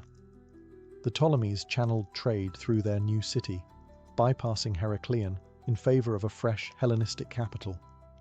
They imported Greek architecture, philosophy, and governance, and made Alexandria not just a trade hub, but a centre of science, art, and politics. But for a time, the two cities coexisted. Religious ceremonies were still held in Heracleion, and temples remained operational. However, the balance was shifting. Administrative control moved to Alexandria, as did the elite classes and international attention. Heracleion slowly became a shadow of its former self, still holy, still respected, but no longer essential. Then came the environmental blows, the liquefaction of the ground, the rising sea levels, and the eventual submergence of Heracleion. As the city disappeared beneath the waves, Alexandria rose untouched, its coastal position more stable and better fortified. It inherited the legacy and the traffic that Heracleion once enjoyed. Today, the ruins of both cities tell two sides of the same story. One lies buried beneath the sea, its stones wrapped in silence. The other still buzzes with life, though much of its ancient grandeur has faded. But without Heracleion, there would be no Alexandria. The old city was the gateway and the foundation upon which Egypt's future was built. When Heracleion slipped beneath the sea, it took with it not just temples and statues, but the everyday belongings and sacred objects that defined life in a great city. And thanks to the oxygen-poor, silt-rich waters of Abukir Bay, many of these items have been preserved in astonishing condition, allowing modern archaeologists to piece together not just what the city looked like, but how its people lived, worked, worshipped, and sailed. Among the most breathtaking discoveries are the colossal statues, some measuring over 5 meters tall. These include representations of Ptolemaic rulers, Egyptian deities like Isis and Hapi, and even monumental sphinxes. Though toppled by time, many were found lying where they fell, surrounded by temple debris, as if the moment of collapse had been frozen in mud. Their expressions, posture, and inscriptions are still visible, testifying to the artistic skill of the city's craftsmen. But it's not just the monumental that survived. Divers have uncovered thousands of smaller artifacts: gold coins, lead weights, ceremonial tools, jewellery, and fragments of pottery. One particularly fascinating find was a cache of bronze ritual vessels, likely used in temple ceremonies, bearing intricate inscriptions and religious iconography. Others include oil lamps, writing tools, and personal adornments, the kinds of things someone might have carried in a satchel or kept on a home altar. Heracleion was also a port, and its maritime legacy is undeniable. Over 70 shipwrecks have been identified, many preserved with their cargo still aboard. Wooden hulls, anchors, and nautical tools have helped researchers understand how ancient Egyptians and their foreign visitors navigated trade. Some ships even appear to have sunk while docked, suggesting they went down during the same seismic events that doomed the city. Perhaps most mysterious are the stelae and bilingual inscriptions written in both ancient Egyptian and Greek. These texts serve as legal documents, religious edicts, and temple inventories, offering direct testimony from the past. One stele confirmed the city's dual identity as both Thonis and Heracleion, solving a historical mystery that had puzzled scholars for generations. In essence, the sea became Heracleion's accidental museum, a place of ruin, yes, but also of preservation. The artifacts pulled from the depths are not just remnants, they are living whispers from a forgotten world, etched in stone, bronze, and silence. Heracleion may be underwater, but its story is far from buried. In fact, the city's rediscovery has sparked a renaissance in how we understand ancient Egypt's relationship with the sea, with foreign cultures, and with the divine. What was once dismissed as a myth, a name whispered by Herodotus, half believed by scholars, is now a powerful reminder that history still holds secrets waiting to rise from the deep. In many ways, Heracleion challenges the traditional image of Egypt as a desert civilization locked along the Nile. This was a maritime city, cosmopolitan and open to the world. Its culture was not static or insular. It embraced foreign influence while retaining a deeply Egyptian soul. The very existence of bilingual inscriptions and Greco-Egyptian religious fusion shows a society that was adaptive, fluid, and complex. For archaeologists and historians, Heracleion is a goldmine, not just of physical objects, but of context. It helps fill the gaps in our understanding of Egypt's late dynastic and early Hellenistic periods. It shows us what a living port city looked like, how temples functioned as both sacred and bureaucratic centers, and how natural disaster could slowly unmake an empire's gateway. But the city's legacy isn't just academic, it's deeply human. The statues, the coins, the wrecked ships, they tell stories of real people. Merchants tallying cargo, priests whispering incantations in temple courtyards, sailors docking in foreign harbours under the eyes of stone gods, mothers praying to Isis for their children's safety. All of that life, preserved underwater, silent for 1,000 years, now speaks again. The discovery of Heracleion has also changed the future of archaeology itself. It's proof that submerged cities aren't fantasy. With the rise of sea levels and shifting climates, modern scientists are now rethinking what might lie beneath other coasts. Carthage, ancient Alexandria, even parts of India and Southeast Asia. Heracleion has become a blueprint for uncovering the past in the most unexpected places. Today, its treasures are displayed in museums. Its story is told in documentaries and books. But the city still sleeps beneath the waves, mostly unexcavated, vast and waiting. Heracleion is no longer lost, but it remains a mystery, a ghost city between worlds, whispering across time from a sunken age of gods, trade, and vanished empires. Long before modern dentistry and fluoride toothpaste, ancient humans already understood a painful truth. Toothaches suck, and they didn't just suffer through them, they actually tried to treat them. In fact, some of the earliest evidence of dental care goes back nearly 9,000 years, showing that early humans were far more medically inventive than we tend to assume. In the Mehrgarh region of present-day Pakistan, archaeologists uncovered human remains dating back to around 7000 BCE. What they found stunned the scientific community. Several skulls with teeth that had been drilled using flint tools. These weren't accidental marks or signs of trauma. They were precise, intentional holes, carefully bored into molars. The teeth belonged to adult individuals, meaning they survived the drilling process. And if that sounds painful, it probably was. There's no evidence of anesthetic. Just grit, sharp stones, and a willingness to endure agony in the name of relief. These drills were likely powered by bowstrings, using a technique similar to fire starting, back and forth spinning, that allowed the flint bit to grind into enamel. It's the earliest known form of dentistry, predating Egyptian civilization by millennia. Why did they do it? Theories suggest it was to remove decayed material, relieve pressure from abscesses, or possibly even for ritual reasons. In some cases, the teeth showed signs of bitumen, or resin, which might have been used to seal the cavity afterward, a very crude form of filling. This wasn't an isolated case. In other prehistoric cultures, teeth were filed, pulled, and even stained. Among some African and Indonesian groups, tooth modification was common, not always for medical reasons, but as a form of social identity or spiritual protection. Still, the fact remains. Humans understood the importance of their teeth and weren't afraid to go DIY when decay set in. Even in these early eras, dental problems were more than just annoying. They could be deadly.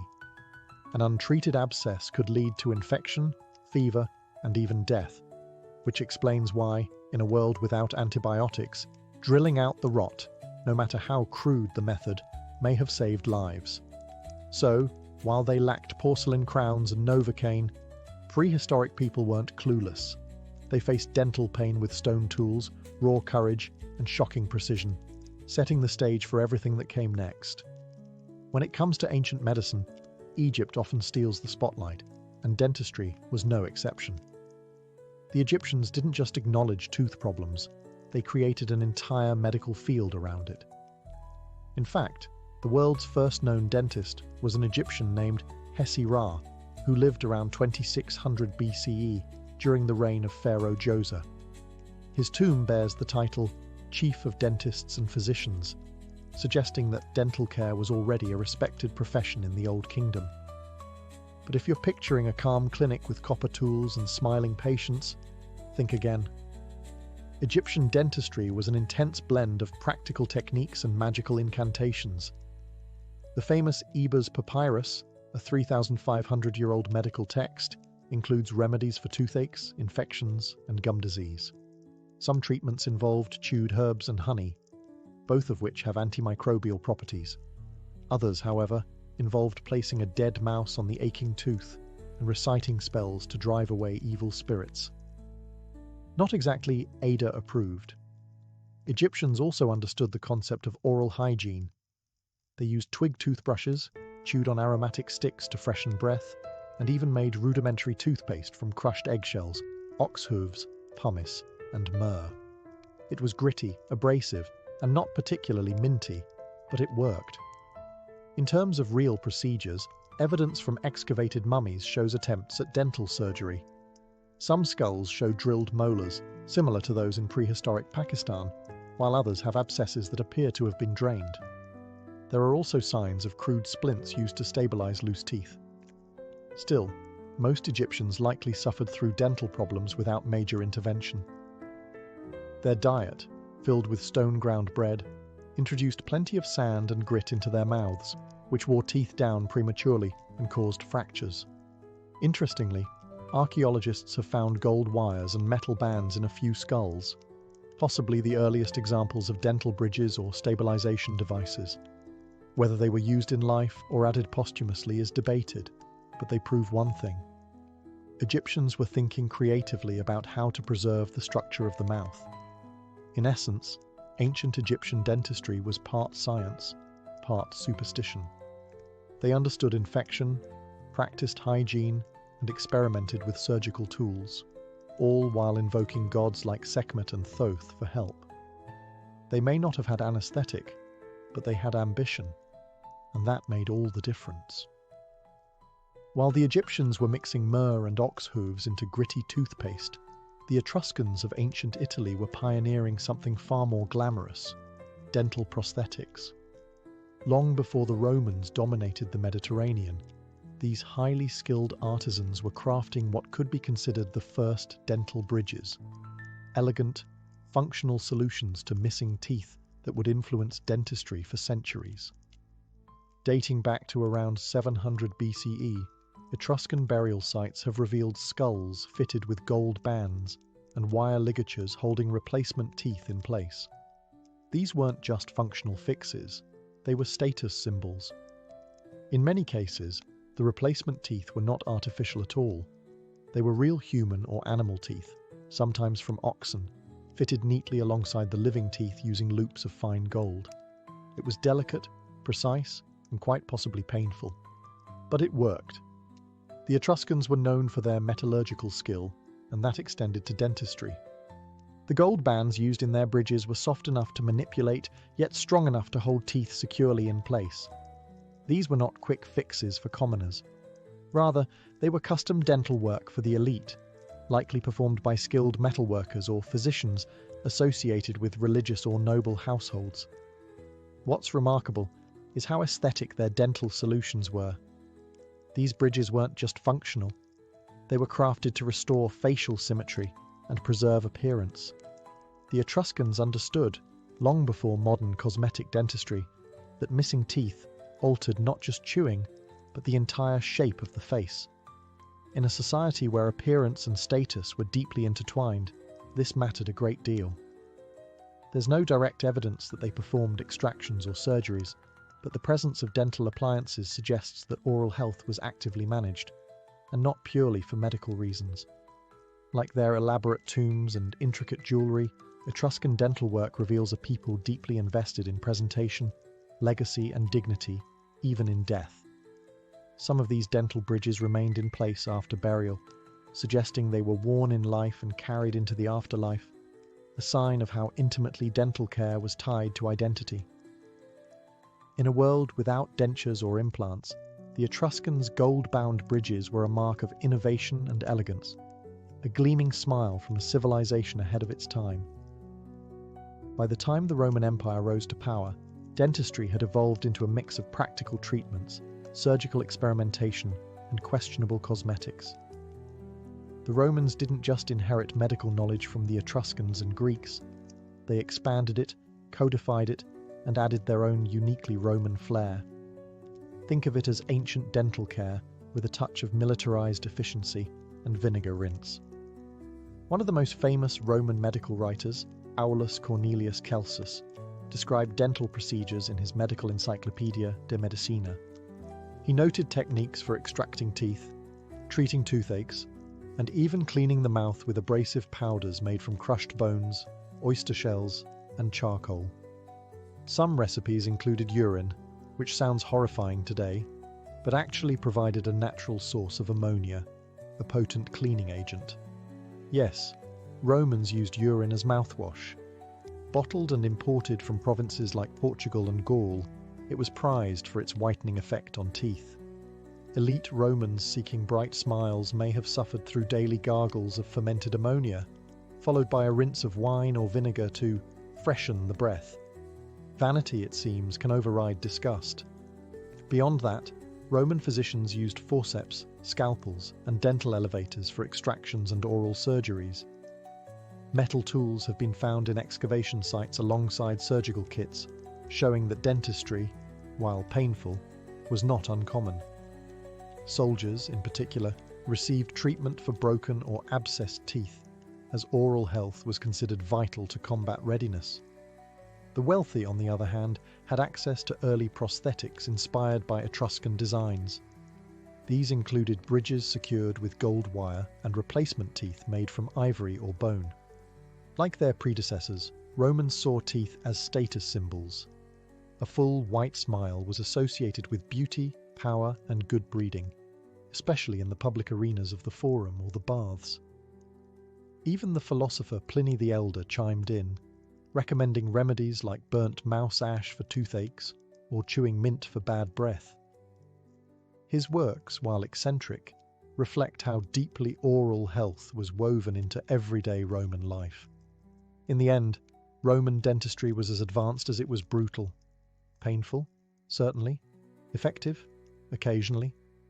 But for an empire obsessed with control, hygiene, and appearance, taking care of one's teeth was a Roman duty, no matter how strange the methods. While ancient Mediterranean civilizations were using gold wire and crushed bones to clean their teeth, the Maya of Mesoamerica were turning dentistry into a literal art form.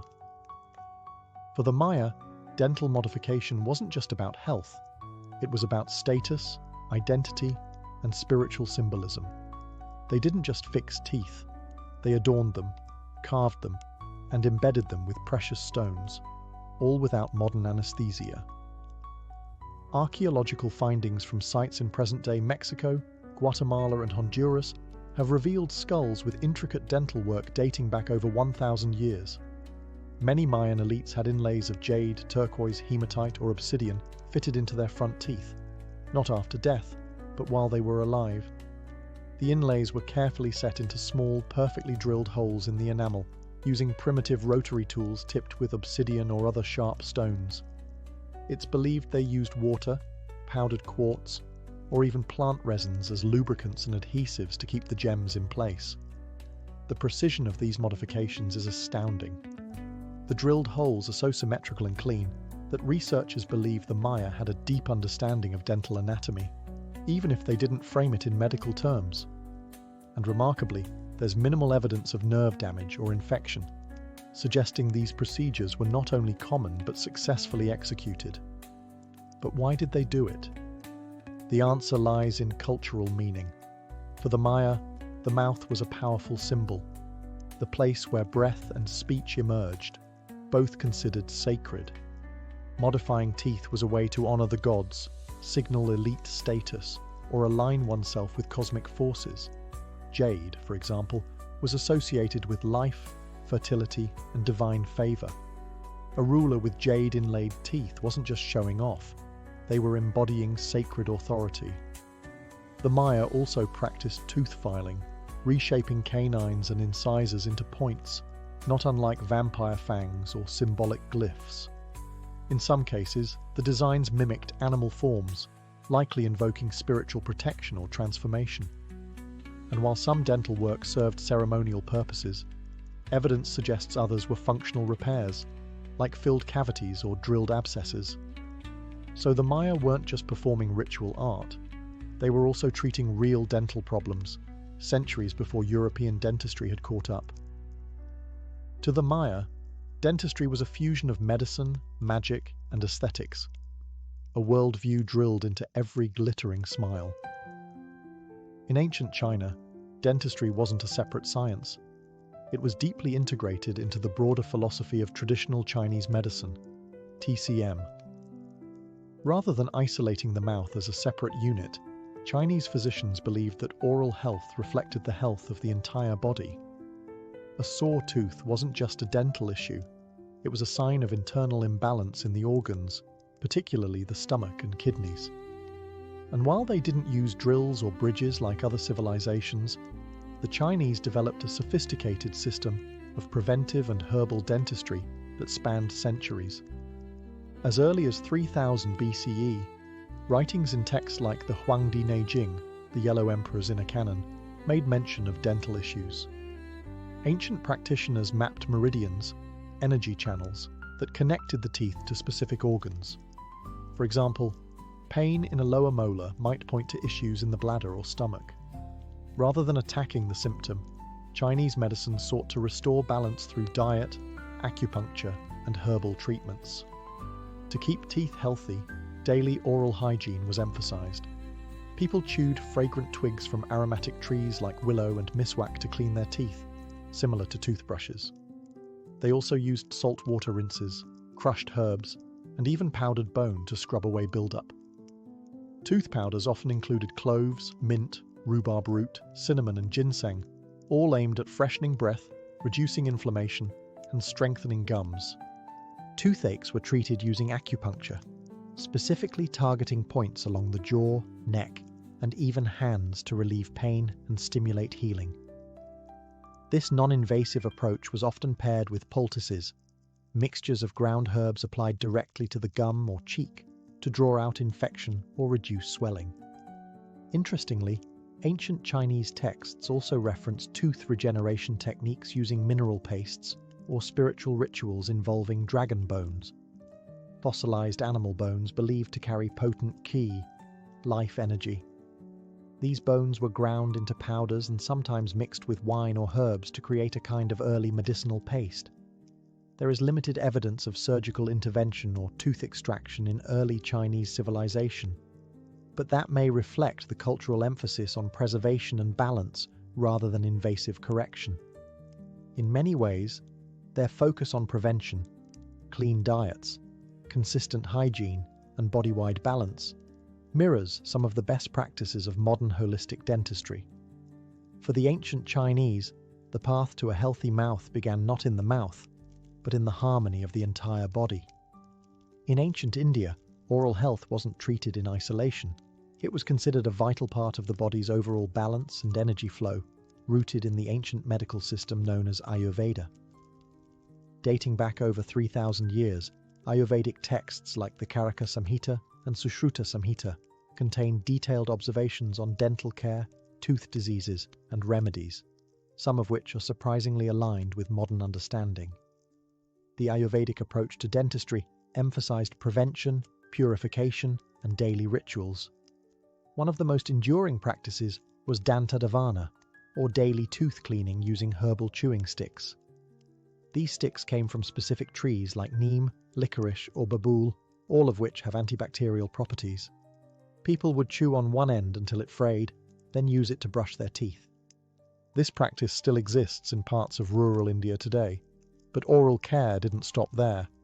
Ayurveda also advocated oil pulling, known as kavala or gandusha, where oil, usually sesame or coconut, was swished in the mouth for several minutes.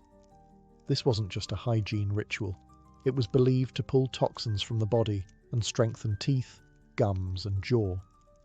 Modern studies have found that oil pulling may actually reduce harmful bacteria and improve gum health, giving ancient wisdom some scientific credibility.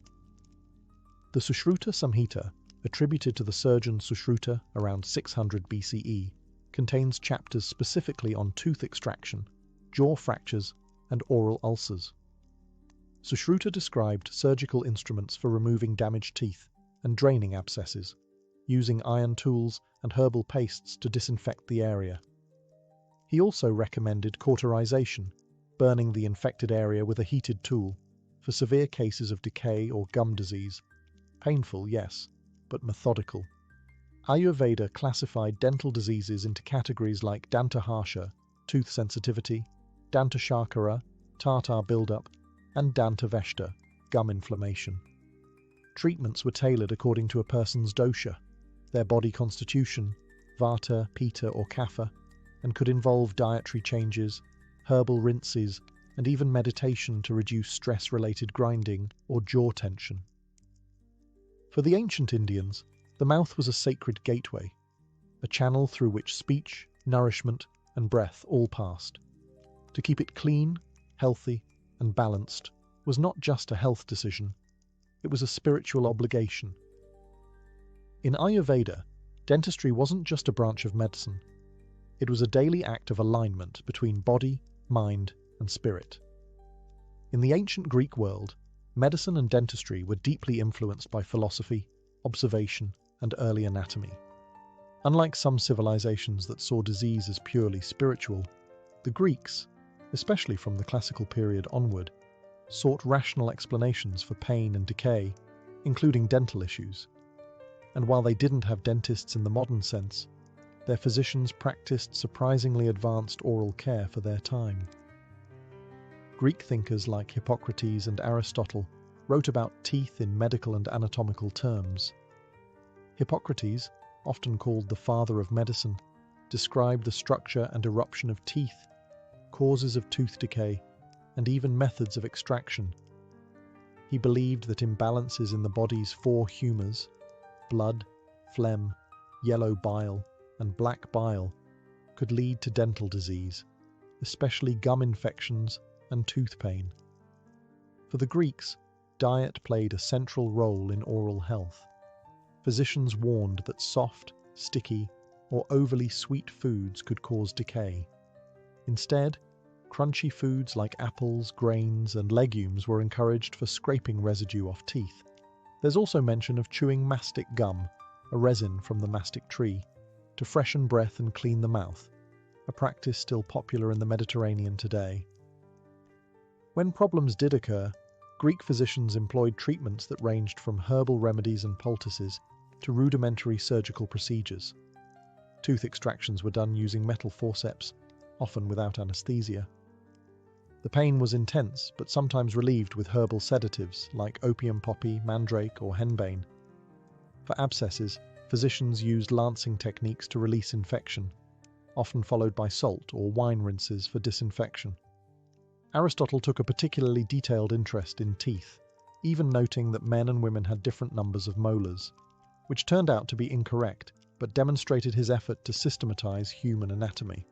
The Greeks also documented rare dental conditions, such as teeth erupting later in life, or even congenital toothlessness.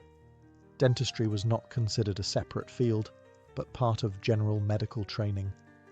Physicians treated everything from ulcers to fractures, and teeth were just another part of the body to be studied and healed. In essence, ancient Greek dentistry was a fusion of science, observation, and pain tolerance. It wasn't glamorous, but it was grounded in the belief that the body, even its teeth, could be understood, predicted, and corrected through logic and learning. Across thousands of years and dozens of civilizations, ancient dentistry evolved not as a single linear science, but as a global tapestry of innovation, ritual, and resilience. From flint drills in prehistoric Pakistan to gold bridges in Etruria, from jade-inlaid Mayan molars to Ayurvedic oil pulling, early societies approached dental care with a mix of bravery, ingenuity, and sheer necessity. Though their tools were primitive and pain management often non-existent, ancient cultures made surprisingly sophisticated advances. They didn't have bacteria theory or X-rays, but they understood that rotting teeth caused suffering, and they did what they could to intervene. Whether by drilling out decay, using herbs to numb the pain, or crafting prosthetics to preserve appearance, these early dentists, or healers, priests and artisans moonlighting as such, laid the foundation of a medical art that would eventually become a modern profession. More striking still is how interdisciplinary ancient dentistry was. It wasn't just medical, it was spiritual, cosmetic, philosophical, and even political. In some cultures, a bright, gemstone-studded smile conveyed divine favour or social status. In others, missing or misshapen teeth were tied to personal imbalance, or even considered omens from the gods. Oral health, it turns out, was never just about chewing. The tools left behind, obsidian blades, copper probes, gold ligatures, herbal scrolls, are fragments of a story that stretches across continents. They prove that ancient people, often thought of as primitive or superstitious, were curious problem solvers. They watched, they experimented, and they passed down what worked, and many of their practices endure. We still floss, rinse, and brush. We use herbal ingredients like clove, mint, and myrrh. Some even continue ancient customs like oil pulling or chewing neem sticks, not because they're nostalgic, but because they work. Modern dentistry, with its implants, lasers, and 3D imaging, may seem worlds apart from stone drills and mouse skull poultices, but the goal remains the same: relieve pain, preserve teeth, and improve lives.